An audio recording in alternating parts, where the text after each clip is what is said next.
সবাইকে জানাই রামাদান মুবারক। Hello everyone, আসসালামু আলাইকুম। Myself Tasfia Jahan Ratna, welcome to my new blog. Guys, আবার একটা নতুন ব্লগ নিয়ে চলে আসলাম। আর গাইস, এই ব্লগটা হচ্ছে রামাদান ব্লগ। আর আমি যেদিন রোজা ছিল ওদিন সারাদিন কি কি করেছি তার সব নিয়ে আজকের ব্লগটা। সো স্কিপ না করে ফুল ভিডিওটা দেখে যাও সবাই। সো এই যে এখন নামাজ পড়ে নিচ্ছি, এটা হচ্ছে জোহরের নামাজ পড়ে নিলাম। তারপর বিকালে একটু আসলাম। আর গাইস, একটা মজার বিষয় হলো, এটা হচ্ছে আমি এই বুটটা সব কিছু ইফতারি আজকে আমি বানাবো। দেখা যাক কেমন হয়, আমি ইফতারি বানাতে পারি কিনা। আর গাইস, এটা হচ্ছে বুট। তারপরে যে এখন আমি এই এটাকে কি বলে, ডালের বড়াটা দিয়ে দিয়েছি কড়াইয়ে। আর এটা হচ্ছে আলুর বড়া, আলুর পকোড়া, এরকম আলুর বড়াই বলি আমরা আমাদের ভাষায়।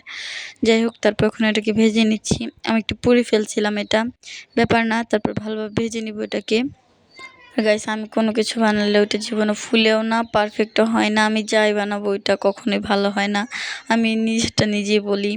তারপর এখন এটাকে ভালোভাবে ভেজে নিব। আর এটা হচ্ছে যে বেগুনি। আর গাইস, আমার কিন্তু সবথেকে ভাজা পোড়ার ভিতরে এই বেগুনিটাই ভালো লাগে। আর মুড়ি মাখা তো আমার অলওয়েজ ফেভারিট। গাইস, কার কার মুড়ি মাখা খুব ভালো লাগে কমেন্টে বলে যাবা। আর এটা হচ্ছে ইফতারের সময়। আর আমি কিন্তু রোজা রেখে ভয়েস ওভারটা দিচ্ছি। তারপরে যে এখন দেখো ওই ভাজা পোড়াগুলা একটা পেপারের উপর রাখছে, তা যাতে তেলটা আলাদা হয়ে যায়। আর এটা হচ্ছে পেঁয়াজ কুচি, ধনেপাতা কুচি, মরিচ কুচি, টমেটো কুচি, শসা কুচি, এগুলো সবগুলো যা যা আইটেম থাকে।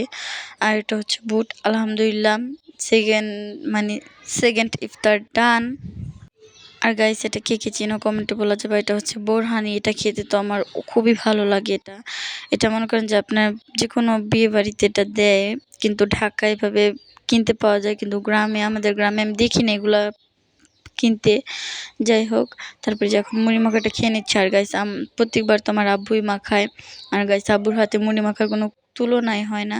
আর এটা হচ্ছে বেলের শরবত। আর এই শরবতটা কিন্তু আম্মু বানাইছে, খুবই মজা হয়েছে এই বেলের শরবতটা। আর গাইস, তোমরা কি আমার রোজার ভিতরে ব্লগগুলো কি দেখতে চাও নাকি কমেন্টে জানাবা, তাহলে আমি নিয়মিত রোজার ব্লগ দিব। আর গাইস, আমার ব্লগ দেখতে কেমন লাগে বলে যাবা। আর আমার চ্যানেলটাকে সবাই সাবস্ক্রাইব করে দিবা, যেহেতু আমি নতুন নতুন ভিডিও বানাই। তারপরে ইফতার পর একটু কেক খেয়েছিলাম। তারপর এটা হচ্ছে আইসক্রিম। আর গাইস, চকবার আইসক্রিম তো আমার খুব ভালো লাগে। যাই হোক, সবাই ভালো থাকবেন, সুস্থ থাকবেন। আল্লাহ হাফেজ।